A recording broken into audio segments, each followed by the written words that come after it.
du 13h15, plein feu sur les commémorations du 11 décembre à Dori. Le comité national d'organisation rassure pour la fête. Le Premier ministre Luc Adolphe Thiaw, quant à lui, inaugure les infrastructures.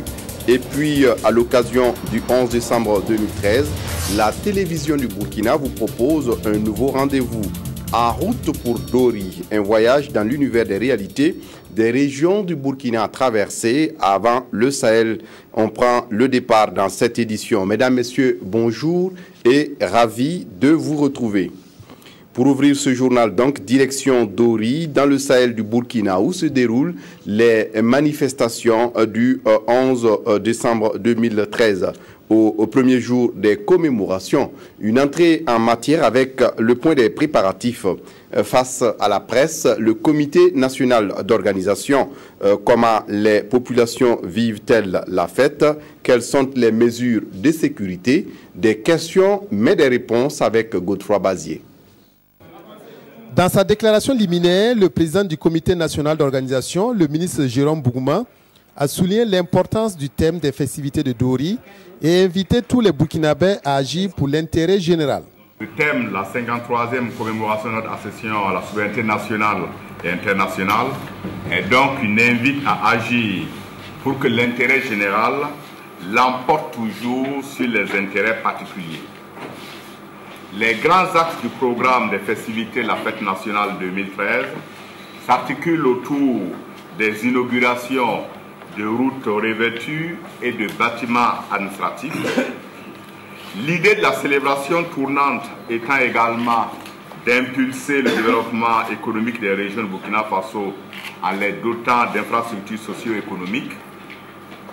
Nous avons donc un certain nombre de nombreuses constructions, soit sous l'impulsion de l'État, soit comme nous venons de le faire, de l'inaugurer par le privé, le secteur privé notamment, et le secteur hôtelier. Le ministre de l'administration territoriale et de la sécurité a passé en revue les nombreuses réalisations qui connaissent un taux d'exécution satisfaisant. La grande parade militaire et civile du 11 décembre mobilisera plus de 5000 personnes. Des troupes togolaises et nigériennes donneront au défilé une note particulière. Les journalistes sont intéressés aux coûts financiers des festivités, aux questions sécuritaires avec la recrudescence du grand banditisme et à l'achèvement de la cité des forces vives. Les ministres présents ont tenté de dissiper les inquiétudes et lever les équivoques.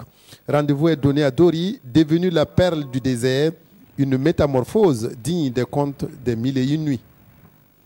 Et à côté de ces préparatifs, les inaugurations se poursuivent. Une salle polyvalente avec une grande capacité d'accueil fait désormais la fierté de la ville de Dori. C'est Luc Adolphe Thiaw qui a procédé à l'inauguration de l'édifice. Oswald Gaëtan Segda. 8 mois après la pose de la première pierre, la salle polyvalente de Dori accueille ses premiers spectateurs. Avec les 1000 places assises, la salle peut accueillir des spectacles, des banquets et des conférences. Elle est érigée sur une superficie de 4 hectares et a coûté plus d'1,8 milliard de francs CFA. D'abord reconnaître vraiment que l'entreprise qui a fait ce boulot vraiment s'est donnée à fond. Parce que pour l'une des rares fois avec la petite expérience que j'ai pu voir un tel joyau être bâti en moins de 7 mois. C'est une infrastructure qui va servir vraiment aux habitants du Sahel, et particulièrement ceux qui vivent à Dori. Mais aussi, désormais, nous savons que dans cette région de notre pays, nous avons une salle d'une telle capacité qui peut accueillir plusieurs événements. Pour une première, le spectacle était au rendez-vous.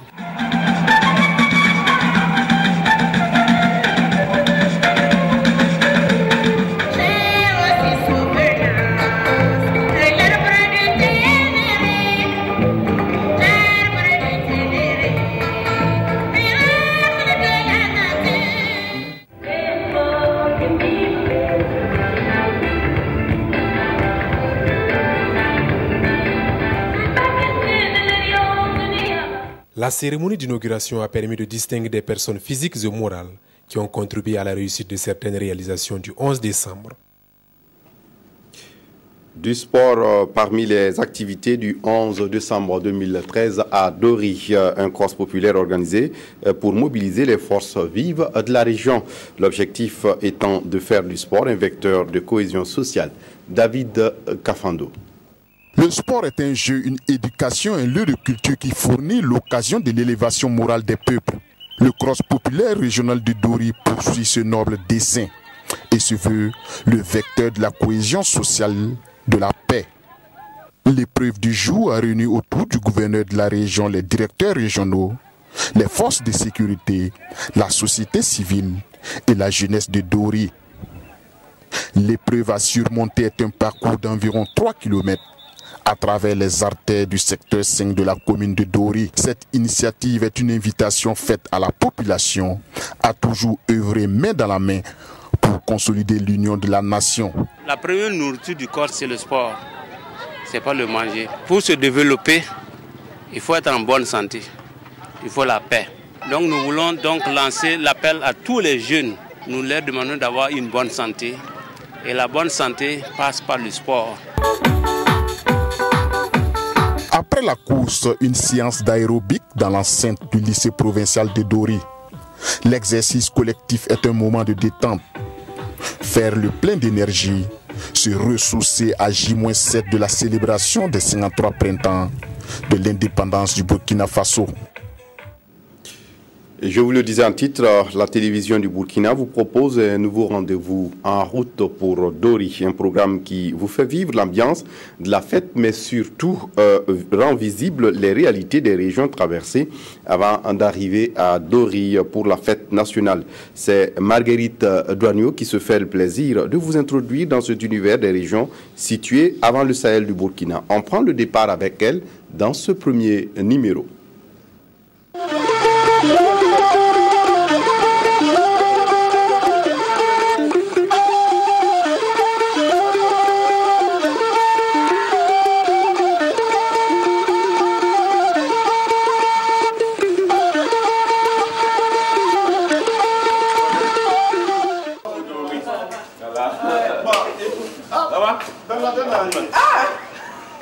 C'est Binto qui fait mes lancements.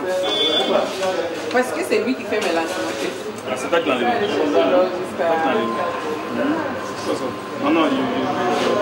La route est longue, donc il faut bien nettoyer les appareils avant de partir. Amen. De belles images. Le 11 décembre, c'est dans une semaine. La télévision nationale se déploie à Dori pour vous faire vivre l'événement. Tout comme notre équipe qui s'affaire pour ce rendez-vous, des 4 coins du Burkina, l'on se prépare à rallier la capitale du Sahel pour la célébration de la fête nationale. Et la route qui conduit à la capitale du Sahel est riche en diversité. En route pour Dori, nous aurons l'occasion d'apprécier ce riche potentiel sur cet axe à travers l'histoire, la religion, l'élevage, l'agriculture ou encore l'orpaillage. La capitale où nous nous remémorons tout d'abord la date historique du 11 décembre. Nous passerons par le plateau central, ensuite par le centre nord pour arriver au Sahel en route pour Dori. Et si vous êtes prêts, suivez-nous.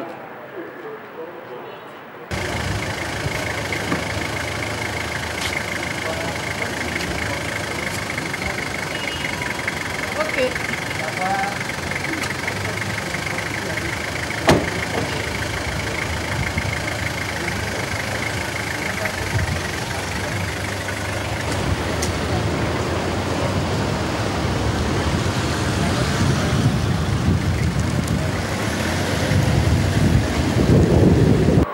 C'est ici que Maurice Yameogo a proclamé l'indépendance de la Haute-Volta le 5 août 1960. C'est cette date que nous commémorons le 11 décembre, la fierté d'un pays indépendant, l'amour de ce pays riche de sa culture, de ses valeurs, la prise de conscience collective de notre responsabilité face aux défis de développement. Revisitons donc l'histoire du Burkina Faso à travers des lieux chargés de symboles, des souvenirs, des places, des bâtiments, de l'histoire de notre pays. Dans ce voyage du Burkina Faso à la Haute-Volta ou de la Haute-Volta au Burkina Faso, Adjima David Tombiano a choisi l'un des témoins clés de l'histoire de notre pays. Le fondateur et directeur de publication de l'Observateur Palga, Edouard Ouedraogo. Suivons Adjima David Tombiano donc.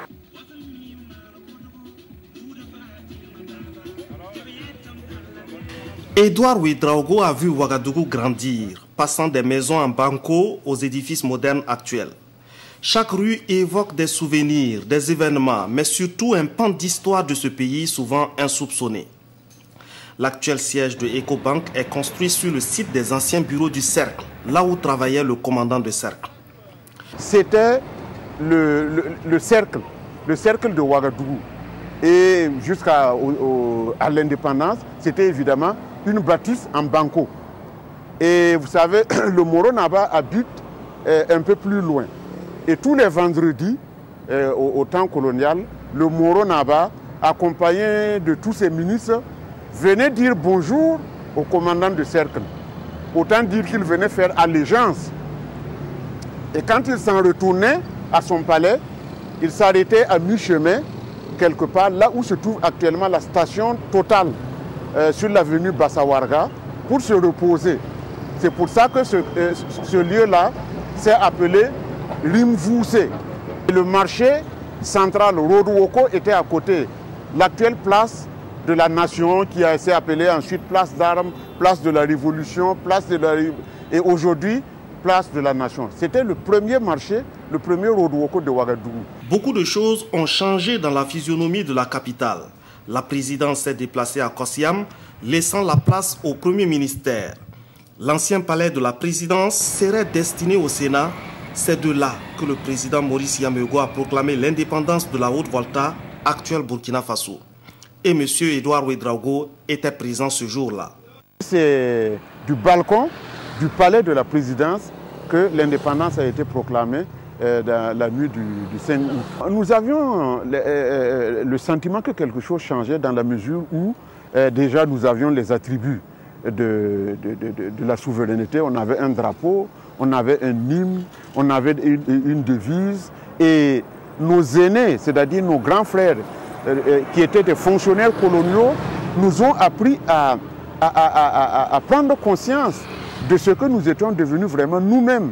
Parce que ces gens-là, quand ils étaient dans les bars ou dans les lieux publics, et qu'à la fin des émissions de Radio Haute-Volta retentissait l'hymne national, tous se mettaient debout. Donc petit à petit, nous nous sommes dit, ah, il y a quelque chose vraiment qui se passe. Autre grande place de Ouagadougou, la Maison du Peuple. Lieu par excellence des congrès, d'assemblées générales, la grande scène qui continue d'accueillir des célébrités du moment et de grandes rencontres politiques. Une très belle réalisation. D'ailleurs, quand vous regardez encore aujourd'hui, il fallait le faire. Il faut en tout cas rendre hommage à Maurice Yameugou parce que, comme j'aime à le dire, c'est quelqu'un qui aimait le beau. Et il est, en tout cas, de ce point de vue-là, il avait du panache et il avait bien vu. Même si, évidemment, ça s'appelait la maison du parti. Et je me rappelle qu'en 1968, Rochero, qui vient de décéder, est venu se produire à la Maison du Peuple ici, grâce à l'entregent d'un jeune de notre promotion, mais qui hélas n'est plus là, qui s'appelait Balima Draman. Mais avant l'érection de ce palais de la culture et des congrès, ce site abritait la maternité de Ouagadougou. C'est ici que notre grand témoin a vu le jour.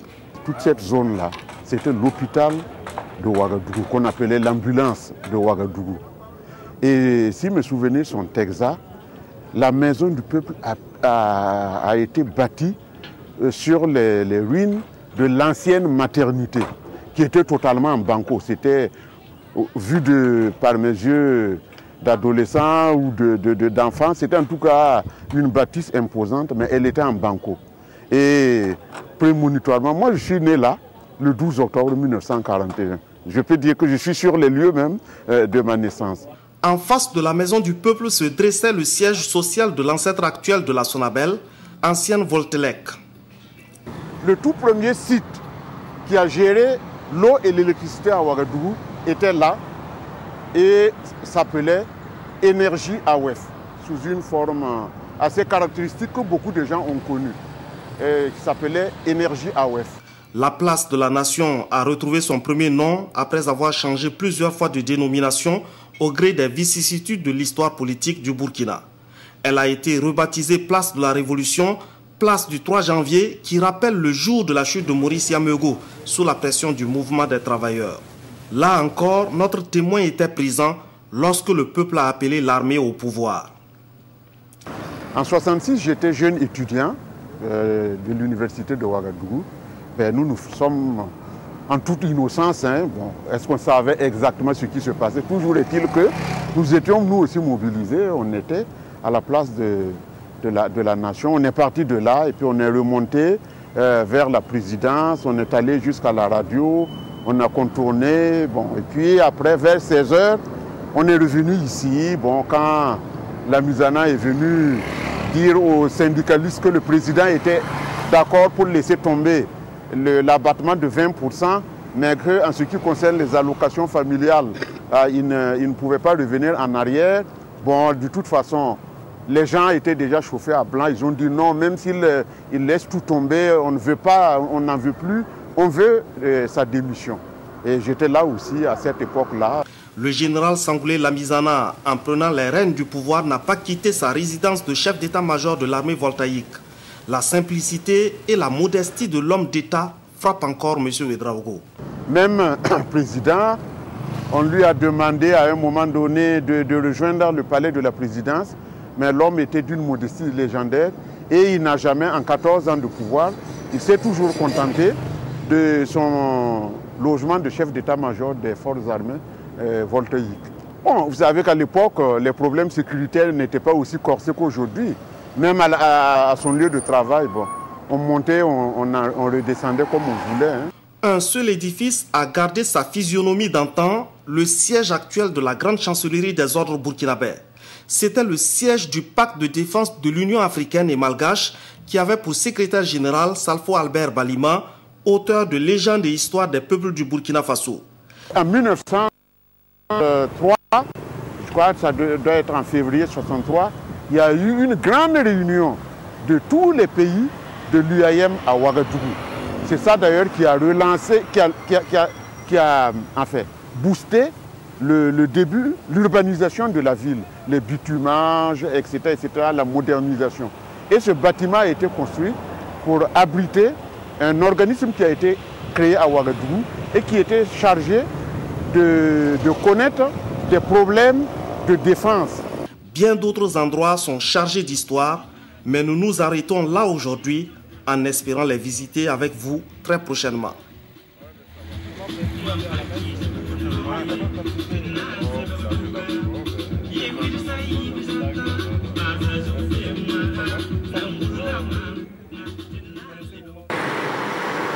Canon de 65 mm de montagne numéro 923 ABS 1918. Ce sont donc ces canons que nos vaillants combattants ont utilisés lors de la guerre de 1914 à 1918. L'histoire du Burkina Faso reste liée à celle de la colonisation, donc à la France, puissance colonisatrice. Les troupes africaines sont celles-là qui ont aidé la France à la libération. Et aux indépendances, les Africains ont regagné leur pays avec le statut d'anciens combattants. Et lors des fêtes de l'indépendance, ils aiment à se rappeler ce passé de combattants et à servir la nation. Voici donc le sergent-chef Zongo, sergent-chef dans l'armée française, puis capitaine CRS à sa reconversion, qui nous relate ici cette vie d'ancien combattant, aussi loin qu'ils se souviennent. C'est avec Oswald Gaëtan Segueda. Joseph R. Zongo, classe 57. Il est un des derniers libérés de l'armée coloniale française en décembre 1964. La guerre d'Algérie, il l'a connue et des souvenirs demeurent en lui. Dans le bloc communautaire, on a été attaqué une nuit.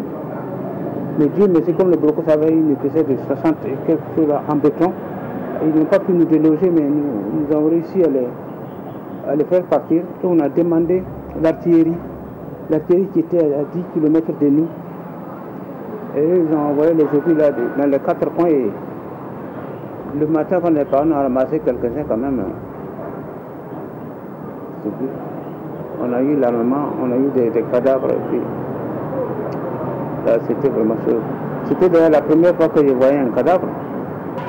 À la proclamation de l'indépendance, le 5 août 1960, le sergent-chef Zongo était absent du pays, mais il a jubilé tout autant que les voltaïques présents sur place. J'étais à Marnia et c'était le général Foucault qui commandait la 12e division et puis le capitaine Diallo Bokar du Mali qui était mon commandant de compagnie. Même eux, ils se sont associés à nous pour fêter l'indépendance là. 9 mois après l'armée française, il intègre la compagnie républicaine de sécurité, CRS. Commence ainsi une vie d'ancien combattant avec quelques regrets au passage. Ce que nous regrettons un peu, on voudrait que l'armée, que la France là, s'occupe sérieusement de nous. On a combattu pour lui. Maintenant qu'on a pris la retraite là, les avantages que nos camarades ont en France là, nous on n'en a pas ça. On aurait souhaité qu'une voiture sur le même pied d'égalité que les Français. Ils peuvent malgré tout compter sur la délégation aux anciens combattants qui joue en quelque sorte le rôle de syndicat. Sa mission principale, c'est la défense des intérêts matériels et moraux des anciens combattants et anciens militaires. Nous servons donc de relais entre ces anciens combattants et le consulat de France ou la pairie de France qui s'occupe de tous ces aspects de pension. Pour Zongo, le 11 décembre n'est rien d'autre qu'une fierté et une opportunité pour le pays. Le 11 décembre là, nous pouvons le comparer au 14 juillet où on fête, on boit, on danse.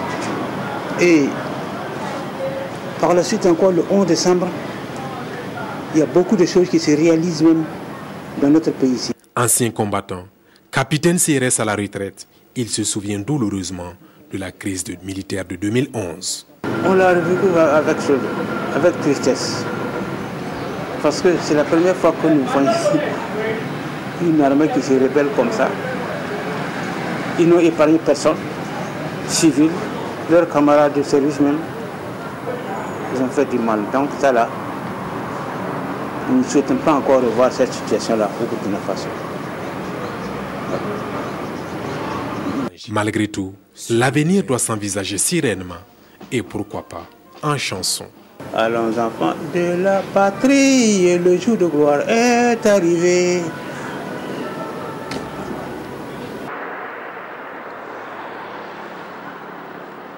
En route pour Dori, on s'arrête là pour aujourd'hui. Mais la route qui va jusqu'à Dori est très longue et nous aurons de belles choses à voir encore. Restez avec nous pour de nouvelles aventures demain en route pour Dori.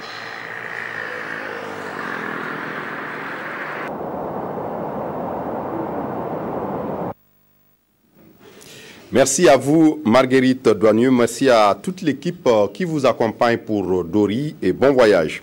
À l'Assemblée nationale, le caucus genre forme les femmes parlementaires sur les fondamentaux de la communication. Il s'agit de les aider à mieux agir dans leur mission d'élu. Anna Lucikere.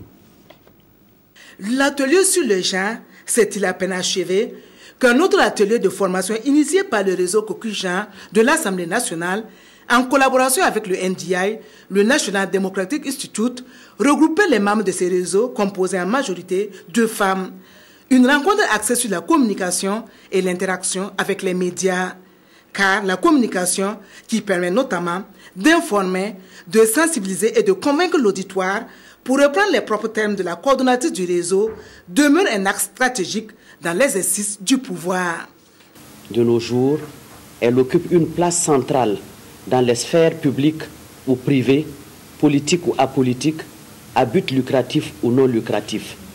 Elle est indispensable en ce que les principes qui fondent les régimes démocratiques l'imposent, faisant d'elle désormais une nécessité institutionnelle.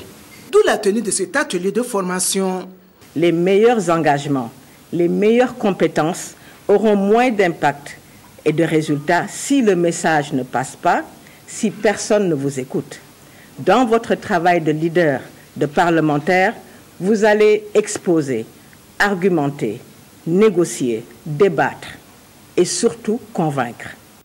L'enjeu, poursuivra Aminata Faye Kassé, est important car, face à un environnement de plus en plus exigeant, les moindres gestes et paroles sont examinés à la loupe. Le caucus genre veut, à travers cette session de formation, mieux outiller les femmes élues afin qu'elles puissent jouer leur rôle au sein de l'hémicycle et participer pleinement à la vie des partis politiques. Les délégués du médiateur du FASO, quant à eux, se forment sur les principes du budget programme. Il s'agit de revoir les grands axes de la gestion axés sur les résultats et permettre à ces délégués de mieux être outillés pour la gestion des dépenses publiques. Mouni Soubega. Après la CE, c'est au tour du médiateur du FASO de recevoir les cours sur le budget programme. Une nouvelle trouvaille soumise aux pays membres de l'UEMOA pour assurer une gestion efficiente des finances publiques. Un module porté sur la gestion axée sur les résultats qui est donc, j'allais dire, le cœur même de ce processus. Et nous allons donc dérouler différents éléments de ce concept, qui sont sur les résultats, avant de nous appesantir sur le budget programme, revenir sur l'historique, les implications et surtout les défis et nos attentes vis-à-vis donc de l'ensemble des acteurs. C'est une réforme qui instaure des innovations sur le rôle des acteurs, les procédures et le mode de gestion des dépenses publiques. Les délégués du médiateur du FASO sont les principales cibles de la présente formation et la présidente de l'institution salue la démarche du comité de pilotage du budget programme. Le budget programme, c'est un outil nouveau pour nous tous et nous avons besoin de nous approprier le contenu de cet outil et de manière à ce que nous puissions nous aligner sur les exigences même d'obtenir des résultats au niveau de l'exécution de notre budget sur la base de notre programme d'activité. C'est en 2009 que le processus d'implantation du budget programme au Burkina a démarré et se poursuit. Pour l'heure, il est question d'outiller les acteurs sur le contenu de la réforme et de respecter l'échéance de janvier 2017, date retenue pour l'exécution du premier budget programme. Pour la mobilisation des ressources financières de la ville, la commune de Kaya, dans le centre-nord, implique la société civile. Sa contribution est déterminante pour contribuer à l'accroissement des recettes. De quelle façon cela va se mener? Élément de réponse avec Aboubakar Sagnon. Afin de contribuer efficacement au développement de leur localité, les organisations de la société civile de Kaya ont procédé à la mise en place des structures de veille dénommées Comité de suivi à la base CSB. Objectif, travailler à impliquer les populations dans l'élaboration, la mise en œuvre et le suivi des politiques publiques pour s'assurer de la prise en compte de leurs préoccupations. C'est dans cette dynamique qu'elle a organisé une journée d'interpellation et de plaidoyer dont le thème est mobilisation des taxes communales, rôle et place du conseil municipal et du citoyen. Nous sommes sortis ce soir encore très motivés pour la gestion de cette commune parce que les citoyens viennent en tout cas de nous démontrer que en ce qui concerne la gestion de la cité, en tout cas ils sont intéressés, ils font partie intégrante. Vu que nous avons le droit de siéger, d'aller assister à leur session budgétaire, nous avons vu dans leur activité et dans leur perspective, c'est vraiment à cœur de relever vraiment le niveau budgétaire de leur commune qui est en baisse. À la base de cette initiative, l'Alliance technique pour l'assistance et le développement, une association qui fait de la lutte contre la pauvreté son cheval de bataille. Pour nous, la société civile, c'est aussi d'abord des devoirs envers l'administration, envers les communautés. Et nous avons surtout un devoir de mobilisation de la communauté pour le développement. Et nous croyons que ce sont des actions qui militent non seulement à accompagner le conseil municipal, mais aussi à sensibiliser la communauté. Cette rencontre aura donc permis à la société civile de Kaya dans toute sa composante de partager ses idées avec le conseil municipal, de l'interpeller sur la gestion des taxes, mais aussi de situer la population sur les droits et devoirs des citoyens. Ont participé à la rencontre des commerçants, des artisans et bien d'autres corps de métier existants dans la commune et qui contribuent à la mobilisation des recettes au profit du budget communal. La 4e session du Conseil national pour la survie et le développement de l'enfance se penche depuis ce 3 décembre 2013 sur les violences en milieu scolaire et extrascolaire. Rappelez-vous la mort du jeune Romain Ouedraogo, élève du lycée Saint-Viateur, sous le poignard d'un de ses camarades il y a quelques mois. Les acteurs de la protection des droits des enfants révoltés ne veulent plus qu'un tel acte se reproduise. Ismaël Sirima, Sié Sylvestre Da. Combattre la violence en milieu scolaire et faire en sorte que l'école soit le lieu d'éducation par excellence, tel est l'objectif poursuivi par les premiers responsables chargés de la question de l'enfant au Burkina. Ainsi, à cette 4e session ordinaire du Conseil national pour la survie et la protection de l'enfant, l'encadrement insuffisant des parents, le niveau socio-économique et les conflits entre parents durant la tendre enfance sont les raisons évoquées qui pourraient être à la base de la violence chez les enfants. C'est un phénomène de société. Tout le monde est responsable. Tout le monde est coupable à la fois. l'enfant lui-même n'est pas aussi blanc que ça. Il faudrait que les enfants écoutent un peu leurs parents. Il faudrait que les parents prennent du temps pour s'occuper des enfants. Cela doit se faire au niveau de l'école. Nous ne devons pas, dans la circulation, considérer les enfants comme des gens qu'il faut chasser. Non, nous sommes tous responsables. Afin de bannir totalement la violence chez les enfants, le gouvernement a mis en place le cadre stratégique 2008-2017 de la protection de l'enfant. Habituellement, on dit oui, on a progressé. Mais quand je constate que de plus en plus on brûle les véhicules, cela montre qu'il y a un problème. Vous savez, la question du civisme est en relation étroite avec le droit des enfants, avec leurs devoirs, et tout ce qui se fait. Mais nous pensons que par rapport aux institutions étatiques, privées, par rapport aux parents et autres, il y a une prise de conscience de plus en plus grande pour s'occuper des enfants. Selon Alain Zoubga, l'insécurité dans les enceintes scolaires a atteint un seuil qui nécessite l'implication de tous, car l'école ne doit pas être un lieu de propagation de la haine, mais plutôt un cadre d'épanouissement. Le Burkina partage les résultats de son étude sur les systèmes d'évaluation pour l'éducation dans le pays. Son objectif est l'éducation pour tous et un atelier de restitution vient d'être organisé dans la capitale burkinabé pour la bonne cause. Kadi Sanogo. SABER, ou système d'évaluation pour l'amélioration des résultats de l'éducation, est une étude conjointe de la Banque mondiale, du MENA et de l'agence de coopération japonaise JICA. Elle a collecté et analysé les informations sur les politiques et les choix institutionnels des systèmes éducatifs. Son but est de promouvoir l'éducation pour tous. Cette restitution a pour objectif de partager les résultats de l'étude avec les principaux acteurs de l'éducation au Burkina Faso, de recueillir les commentaires et suggestions des parties prenantes afin d'améliorer les résultats provisoires obtenus.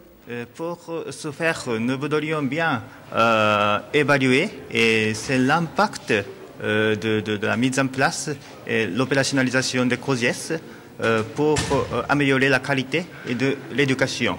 Dans ce cadre-là, nous avons mené cette étude en étroite collaboration parmi le MENA et la Banque mondiale et la JICA. La mise en place des COSIES avec la participation des communautaires pour appuyer les activités d'école. On parle du fait que la participation des parents d'élèves à la gestion de l'école est une clé à une meilleure éducation, à une meilleure inclusion, notamment pour les gens, les filles. Et donc, toutes les questions qu'on a posées autour, c'était de voir effectivement comment cette composante-là, d'abord, agit et ensuite comment elle peut agir. L'étude a couvert 4 régions du Burkina, le centre-est, le centre-ouest, le plateau central et le sud-ouest. Ce travail permettra d'améliorer le suivi et évaluation du plan stratégique de l'enseignement de base. Et puis l'association des professionnels de la géoinformation veut se faire connaître du grand public burkinabé. Elle vient d'organiser une journée sur le système d'information géographique au Burkina. Bouma Ernest Nebier. La deuxième journée Tengmarbo de l'association des professionnels de la géoinformation à Progy est placée sous le thème géomatique et prospection minière. Un thème jugé important par les organisateurs au regard du boom minier constaté ces dernières années au Burkina. Le ministère en charge des questions minières octroie chaque année des permis d'exploration. Nous savons également que les outils SIG constituent des outils pertinents d'aide à la décision dans le domaine du secteur minier, notamment au niveau de l'exploration minière. Et les outils sont beaucoup utilisés pour permettre de détecter à distance les roches porteuses de l'or, du zinc, etc. Et c'est pourquoi cette année, nous avons décidé de dédier cette journée Tengmarbo 2e édition au secteur minier, pour que les acteurs du domaine puissent nous entretenir, éclairer notre lanterne sur la problématique de la prospection minière au Burkina Faso. Plusieurs activités vont marquer cette journée, parmi lesquelles la conférence sur la question de la prospection minière au Burkina. La géoinformation est la science qui traite l'information géographique, notamment la géomatique qui regroupe les systèmes d'information géographique et la télédétection. Voilà qui met fin à cette édition. Merci de l'avoir suivi. Prochain rendez-vous avec l'actualité sur la RTB, 19h15, avec le journal des régions. Et à 20h, Caroline Ouaré vous retrouve pour l'édition principale. D'ici là, excellente suite de programmes sur la RTB. Au revoir.